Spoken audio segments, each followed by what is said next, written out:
I guess it was spring, it became apparent that there was this important conference going on Pro-D Day here, on the provincial Pro-D. And even though at the time I had no idea I'd be in BC, let alone anywhere near Vancouver, I agreed with Janice that I felt it important to be here, because as teachers, we have such an impact. And if I can have a little bit of an impact on you, then the exponential growth here is tremendous.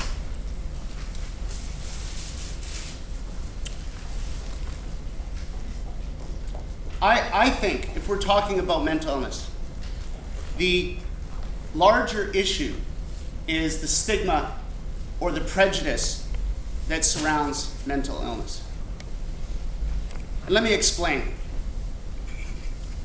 As a social animal, I think we'd all agree that it is essential for us to be able to share, to feel empathy, to give empathy, basically to get that love that is so needed if we are hurt.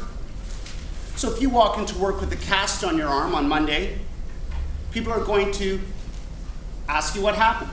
They're going to share you with their stories of how they broke their ankle, let's say skiing, and so forth. And you're going to feel that it's okay, and that you've got that love and that sort of build-up as you try to heal. For the life of me, I don't know why here in the third millennium, in a country as educated and as progressive as Canada, a person can't walk into work and say, sorry I missed last week's work, I had a schizophrenic episode. Or, sorry I won't be able to make it tonight, my brother's feeling depressed and I need to stay with him. And have people say, yeah, good decision. Tell us, hey, did you hear about the time, and that kind of thing. Instead, it's the opposite. You bring up the fact that you're dealing with a mental illness and you're not invited to the Christmas party, right? Do you know how many emails I get on this campaign that make me literally weep, where people say, I cannot tell anyone because I'm afraid of job opportunities or loss of work. My parents don't know, my children don't know. We are talking about an affliction that the Canadian Mental Health Association says is roughly 20%.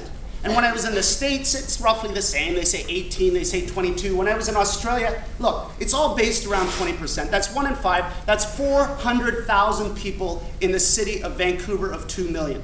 How in the world can an affliction that is this large be swept under the rug?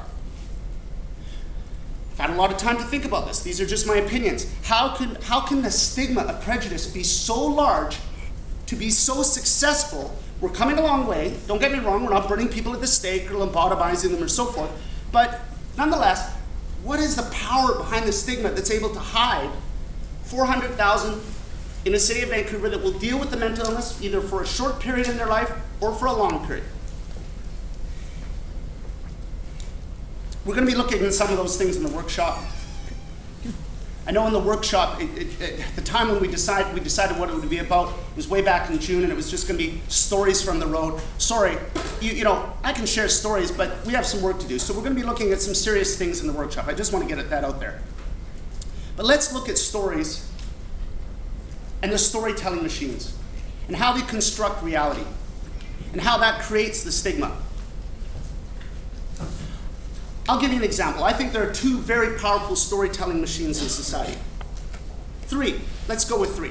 We're going to go with Hollywood, the fictional, media, the so-called objective, and your own experience, which is, if it's not as objective as it can be, then there's nothing else there is. Let's see what happens in Vancouver on an everyday basis when you're talking about mental illness. The fear response. We like to be scared, right? Roller coasters. In this case, Hollywood. We like to be scared as long as it's a safe scare.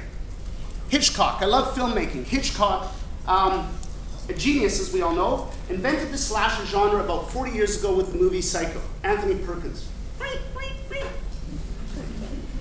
And it was pretty persuasive. And one thing is to be scared by Godzilla rampaging through Tokyo. There's nothing scarier than a human monster.